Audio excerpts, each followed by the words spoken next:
বিসমিল্লাহির প্রিয় শিক্ষার্থীরা, তোমরা কেমন আছো? তোমরা অবগত আছো যে নবম দশম শ্রেণীর একটি হিসাব বিজ্ঞান কোর্স চলমান। আজকে আমরা আলোচনা করব নবম দশম শ্রেণীর 2026 সালের পাঠ্য বইয়ের দ্বিতীয় অধ্যায় 1 নম্বর সৃজনশীল 24 নম্বর পৃষ্ঠা, পাঠ্য বইয়ের 24 নম্বর পৃষ্ঠা নম্বর সৃজনশীলের ক নম্বর। আমার ক নম্বরে বলছে লেনদেন নয় এমন ঘটনাগুলো চিহ্নিত করে তার পরিমাণ নির্ণয় করতে বলছে। আমরা জানি সকল ঘটনাগুলো লেনদেন নয়, কিন্তু সকল লেনদেনগুলো এক একটা ঘটনা। যে ঘটনাগুলো লেনদেন নয় ওগুলো আমরা হিসাব করে দিই। তা আমার বলছে যে এই জায়গায় ক নম্বরে বলছে যেগুলো লেনদেন নয়, মানে যে ঘটনাগুলো লেনদেন নয়। আমরা লেনদেন হইতে হলে টাকার অঙ্কের একটা পরিমাণ থাকতে হবে এবং দুইটা পক্ষ থাকতে হবে, অবশ্যই এটা ব্যবসা কেন্দ্র হইতে হবে। ক নম্বর আছে 10 তারিখ মালিক কর্তৃক ব্যাংক হতে ব্যক্তিগত প্রয়োজনে ঋণ করুন। ব্যক্তিগত প্রয়োজনে ঋণ করুন। ডিসেম্বর 10 মালিক ব্যক্তিগত প্রয়োজনে ঋণ করুন।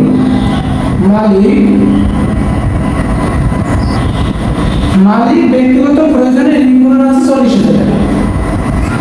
40,000 টাকা। আরেকটা আছে 15 তারিখ 45,000 টাকার আসপত্র ক্রয়ের ফরমাশ প্রদান। আসপত্র ক্রয়ের ফরমাশ প্রদান মানে আমাদের প্রতিষ্ঠানে আসপত্র প্রয়োজন, তার জন্য আমরা একজনের সাথে চুক্তি করতে হয়েছি। বলছি ভাই আপনার কাছ থেকে আমরা আসপত্র ক্রয় করবো। তা দেখো দেখি ডিসেম্বর 15 আসপত্র ক্রয়ের ফরমাশ প্রদান। আসপত্র ক্রয়ের ফরমাশ প্রদান আছে 45,000 টাকা। 45,000 টাকা দুটো যোগ করো 85,000 টাকা। 85,000 টাকা সমাপ্ত দাও। এই হলো আমার কোনা লেনদেন নয় এমন ঘটনাগুলো চিহ্নিত করতে হচ্ছে। আছে আমার এখানে দুইটা। মালিক ব্যক্তিগত প্রয়োজনে ঋণ করুন, মালিক ব্যক্তিগত প্রয়োজনে ঋণ করুন 40,000 টাকা, আর আসপত্র ক্রয়ের ফরমাশ প্রদান 45,000 টাকা। এটা যোগ করলাম হইল আমার 85,000 টাকা। এই হলো আমার ক নম্বর লেনদেন নয় এমন ঘটনাগুলো চিহ্নিত করে তার পরিমাণ নির্ণয় করা। এখন আবার বলছে ঘ নম্বরে বলছে ঘটনা সমূহ হাতে লেনদেন চিহ্নিত করে সমীকরণ পদ্ধতিতে কারণ সহ ব্যাখ্যা করো। দেখো কারণ সহ আধুনিক নিয়মে আমরা লেনদেন সমীকরণ করবো। দেখো কিভাবে ঘটনা কেটে দেবে। ঘ নম্বরে বলছে আমরা লেনদেন সমীকরণ পদ্ধতিতে কারণ সহ ব্যাখ্যা। তাহলে আমরা আধুনিক নিয়মে লেনদেন সমীকরণ করবো। আমার ধরলো তারিখ বিবরণ ডেবিট ক্রেডিট টাকা কারণ। কারণ সমান এ সমান এ প্লাস। তাহলে আমরা যেগুলো লেনদেন ওই ঘটনাগুলোর আমরা অঙ্ক করব। দেখো প্রথম আছে 1 তারিখ আছে 5 লক্ষ টাকা নিয়ে ব্যবসা শুরু করব। আমরা কোনগুলো লেনদেন তা বস্তু হইলে তিনটে কথা মনে রাখতে হবে। প্রথম কথা হলো দুইটা পক্ষ থাকবে, একটা ডেবিট পক্ষ অথবা একটা ক্রেডিট পক্ষ, মানে একটা ডেবিট পক্ষ আর একটা ক্রেডিট পক্ষ, অথবা একজন গ্রহীতা একজন দাতা। দ্বিতীয় কথা হলো এটা অবশ্যই অর্থের পরিবর্তন করতে হবে। তৃতীয় কথা হলো এটা অবশ্যই ব্যবসা কেন্দ্র করতে হবে। এই তিনটে কথা যদি থাকে ওই ঘটনাগুলো লেনদেন। তা দেখো যখন আমরা হিসাবটা করবো তখন মনে করতে হবে হিসাবটা পরিচালনা আমি করবো, কিন্তু মালিক আরেকজন ব্যক্তি আছে, কিন্তু একজন পক্ষ, সে আমাকে সকল প্রকার অর্থ বা সহযোগিতা করে। তা প্রথম মালিক আমার 5 লক্ষ টাকা দিয়েছে, আমার কাছে এসে বলেছে ম্যানেজার সাথে 5 লক্ষ টাকা। তা আমি কি পেয়েছি? আমি পেয়েছি 90 টাকা। যাবে তাহলে নগদান হিসাব ডেবিট আর মূলধন হিসাব ক্রেডিট। মালিক যদি কোনো কিছু দেয় ওটা মূলধন হিসাবে করবো। তাহলে আমরা প্রথমে লিখতে পারি 1 তারিখ নগদান হিসাব ডেবিট। নগদান হিসাব ডেবিট আর মূলধন হিসাব ক্রেডিট। মূলধন হিসাব ক্রেডিট টাকা হলো 5 লক্ষ টাকা। ডেবিট সুদ লেখো 5 লক্ষ, ক্রেডিট সুদ লেখো 5 লক্ষ টাকা। কারণ নগদ যদি ডেবিট হয় এ বৃদ্ধি পায়, এ বৃদ্ধি মানে অ্যাসেট বৃদ্ধি, সম্পদ। আর মালিকানা সত্ত্ব হলো ও ই বৃদ্ধি, মানে অনার্স ইকুইটি। জাবেদা ছিল নগদান হিসাব ডেবিট আর মূলধন হিসাব ক্রেডিট। নগদ সুদের 5 লক্ষ টাকা আর মূলধন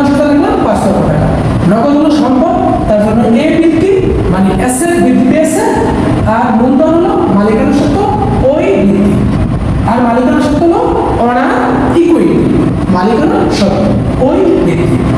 3 তারিখ আছে ব্যাংকে 50,000 টাকা জমা দিয়ে হিসাব খোলা হবে। ব্যাংকে আমরা একটা হিসাব করছি, 50,000 টাকা জমা রাখি, আমার সম্পদ বৃদ্ধি পেয়েছে, ব্যাংক কোনো সম্পদ বৃদ্ধি পেয়েছে, ব্যাংকে টাকা জমা আছে, যে কোনো সময় প্রয়োজন আমি উত্তোলন করে ব্যাংক থেকে আনতে পারি, ব্যাংকে পরিচিত আছে, তার জন্য ব্যাংকে জমা আছে, ব্যাংক কোনো সম্পদ হিসেবে গণ্য হয়েছে। আর আমার কাছ থেকে কি গেছে, নগদ টাকা গেছে, নগদান হিসাব দেবে, জাবেদা হইবে ব্যাংক হিসাব দেবি, নগদান হিসাব ক্রেডিট,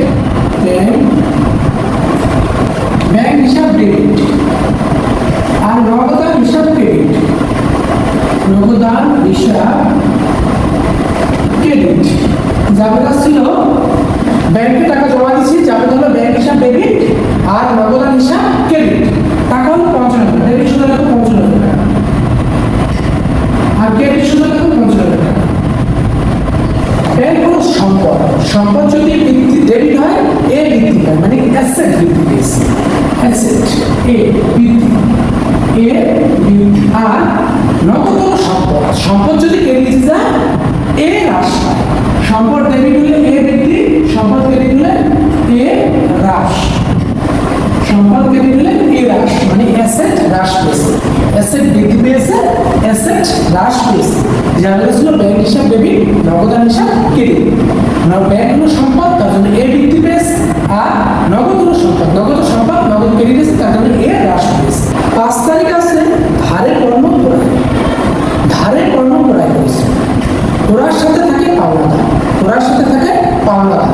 তোমরা একটা কথা মনে রাখতে পারো, কপালে থাকিলে বিধের চাল, কপাল লাগতে লাগে কতে ক্রয় কতে পাওনাদার, আর বিদেশ লাগতে লাগে বয়সী দরকার, কতে বিক্রয় দতে দেনা, কপালে থাকলে বিধের চাল।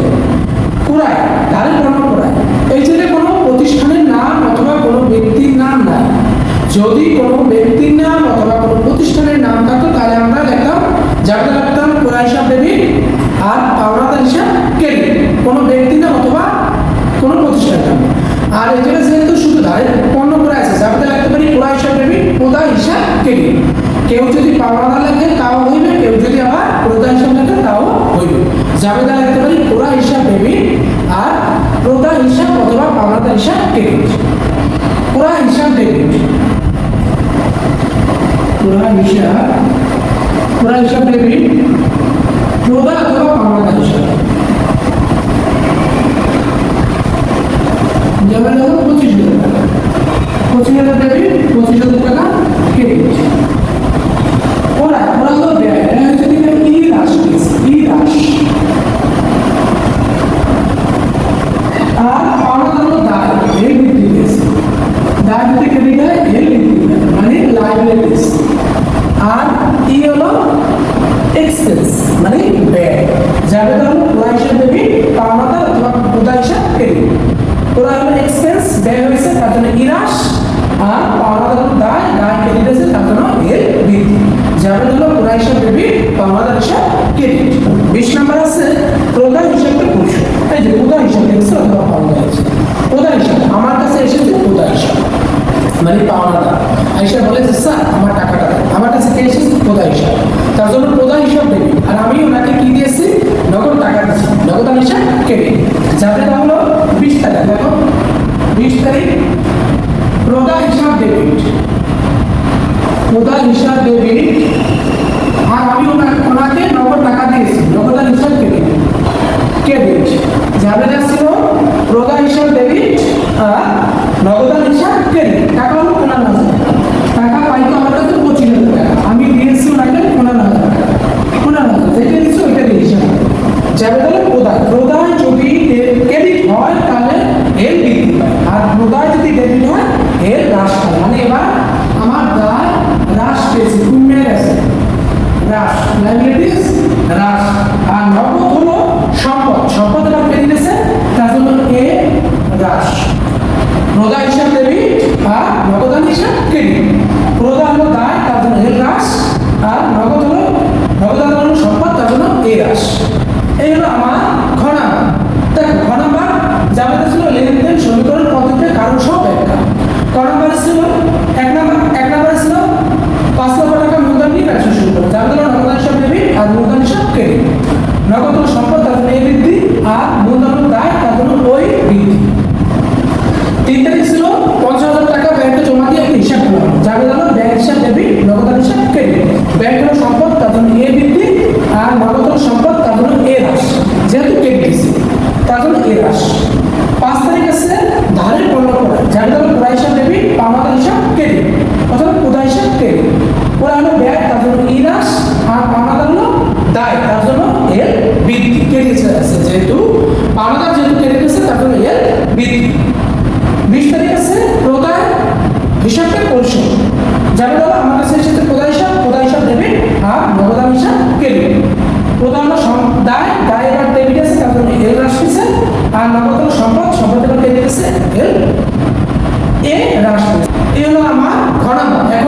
হিসাব সমীকরণ হইলে দুইটা সাইডে, একটা সম্পদ সাইড, একটা দায় সাইড। সম্পদ সাইডে যে কটা সম্পদ আছে ওইটার নাম হইবে, আর দায় সাইডে যে কটা দায় আছে ওইটার নাম হইবে আরেকটা মালিকানা সত্ত্ব হইবে। দেখো নগদ হলো সম্পদ একটা আর ব্যাংক হলো একটা। সম্পদ পাশে পেলাম না দুইটা, আর দায় পাশে পেলাম একটা, এই একটা, আর মালিকানা সত্ত্বের জন্য আলাদা একটা ঘর হইবে। তা দায় পাশে দুইটা, সম্পদ পাশে দুইটা পেলাম আর দায় পাশে দুইটা পেলাম। দেখো আমরা ঘরটা কেটে নিই। দেখো আমার গ নম্বরে বলছে হিসাব সমীকরণের উপর লেনদেনের প্রভাব দেওয়া। তা আমরা সম্পদ পাশে পেয়েছিলাম দুইটা, প্রথমে লিখলাম তারিখ আর বিদ্যুৎ। সম্পদ পাশে পেলাম দুইটা পেয়েছি, নগদ একটা আর ব্যাংক একটা, সমান সমান দিলাম। আর দায় পাশে পেলাম দুইটা পেয়েছিলাম, মানে মূলধন সহ অথবা মালিকানা সত্ত্ব সহ। তুমি আলাদা মালিকানা সত্ত্ব দিয়ে দিতে পারো। দায় পাশে পেলাম প্রদায় হিসাব আর হলো মালিকানা, দায় ও মালিকানা সত্ত্ব, মূলধন প্রদায় হিসাব আর হলো মূলধন হিসাব। এই হলো আমার হিসাব সমীকরণের ঘর অথবা হিসাব সমীকরণের উপর লেনদেনের প্রভাব দেখা। ক নম্বরে ছিল আমার 5 লক্ষ টাকা নিয়ে ব্যবসা শুরু করলো। যাবে তা হলো নগদান হিসাব ডেবিট আর মূলধন হিসাব ক্রেডিট। যাবে ছিল কি নগদান হিসাব ডেবিট। আমরা লিখি মুখে মুখে যাবে তা বলবো, শুধু টাকাগুলো যেহেতু ঘরে ওই ঘরে লিখে ডিসেম্বর 1 যাবে তা ছিল নগদান হিসাব ডেবিট। নগদের ঘরে 5 লক্ষ টাকা, 5 লক্ষ টাকা নগদের ঘরে। আর মূলধন হিসাব ছিল ক্রেডিট, মূলধনের ঘরে 5 লক্ষ টাকা, 5 লক্ষ টাকা হলো মূলধনের ঘরে। যাবে হলো নগদান হিসাব ডেবিট আর মূলধন হিসাব ক্রেডিট ছিল 5 লক্ষ 5 লক্ষ। তারপরে নগদের ঘরে লিখলাম 5 লক্ষ আর মূলধনের ঘরে লিখলাম 5 লক্ষ।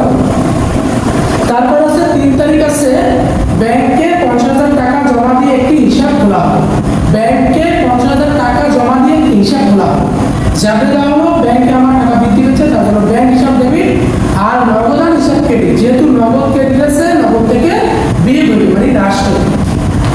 আচ্ছা হলো 3 তারিখ যাবে হলো ব্যাংক হিসাব ডেবিট, ব্যাংক ডেবিট, ডেবিট পাশে লিখো 50,000 টাকা ব্যাংক হিসাব ডেবিট আর নগদান হিসাব ক্রেডিট। যেহেতু নগদান ক্রেডিট আছে, নগদ থেকে 50,000 টাকা কমাই দেবো। এই কমাই দিলাম, আগে দিলে মাইনাস চিহ্ন বোঝায়। যাবে হলো ব্যাংক হিসাব ডেবিট, তার জন্য ব্যাংকে বৃদ্ধি পেয়েছে, ব্যাংকের ডেবিট পাশে বৃদ্ধি পেয়েছে, এবং নগদান ক্রেডিট তার জন্য নগদ পাশে ক্রেডিট, ডেবিট পাশে নগদে হ্রাস পেয়েছে। যাবে হলো ব্যাংক হিসাব ডেবিট, নগদান হিসাব ক্রেডিট।